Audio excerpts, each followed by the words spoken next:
aujourd'hui, c'est la dernière pause, donc le retable de Saint-Charles-de-Bromé. Donc nous allons parler avec Isabelle qui va nous parler et se présenter. Donc Isabelle Deverne, conservatrice restauratrice d'œuvres et objets peints. Et Philippe Azel-Massieu, restaurateur de mobilier et d'œuvres peintes, enfin support bois. Voilà. Donc c'est vraiment un travail d'équipe, on va dire. Donc ce qui est remarquable avec ce retable, c'est que donc nous sommes en présence d'un retable du XVIIe siècle, avec une peinture représentant Saint-Charles-Borromée, également du XVIIe siècle. C'est un retable funèbre, donc en couleur noire et or. Le retable a subi plusieurs remaniements. Donc l'hôtel que nous avons ici est un hôtel du XVIIIe siècle, qui est un hôtel de réemploi, qui était originellement peint en faux marbre rouge, puisqu'il y a eu une campagne de sondage pour étudier les décors sous-jacents. Donc ce retable XVIIIe siècle a remplacé un retable aujourd'hui perdu, qui datait du XVIIe siècle, qui devait être beaucoup plus rectiligne au niveau de sa forme générale. Et donc au moment où ils ont remplacé le retable XVIIe par ce retable, ils ont donc recouvert la polychromie rouge pour lui donner un ton en accord avec le reste du retable funèbre.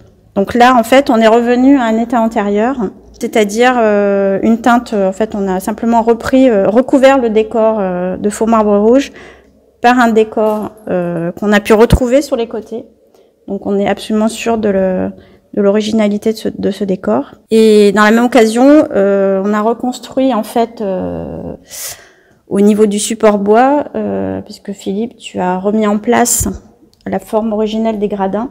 Oui, il y a des éléments qui avaient été déjà coupés, qui avaient été rangés dans les gradins et qu'on a retrouvés lors du démontage, donc on les a remis en place. Voilà, en fait, là, il y avait deux parties qui avaient été sectionnées et qu'on a retrouvées à l'intérieur du montage, et que Philippe a pu réintégrer au niveau du support bois.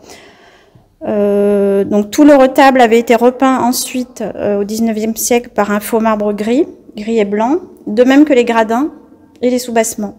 Donc en fait, on a pu, grâce au sondage, faire la recherche de la polychromie et en fait retirer les repeints du XIXe siècle.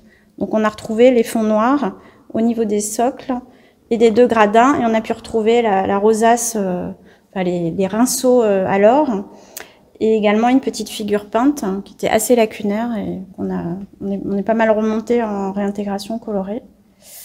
Voilà. Quant aux deux toiles latérales, elles ont été vandalisées, je crois, dans les années 60. Voilà.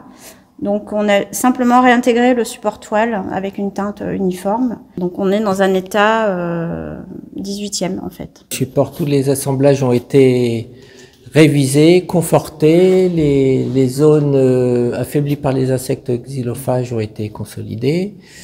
Et puis il y a eu tous ces recollages et ces repositionnements qui ont été recollés aussi. Sinon, ce qui était intéressant au niveau du montage, c'est que les colonnes s'appuient sur des assemblages, l'élément l'entablement est repris aussi par des assemblages, ça s'accroche dans des feuillures, donc c'est vraiment un montage très bon, c'est toujours impressionnant, mais assez simple et très mécanique en fin de compte dans le montage. Ben, moi je veux surtout remercier tout le monde, parce que bon, on arrive à avoir une église magnifique, et franchement merci à tous les restaurateurs et chapeau pour leur travail.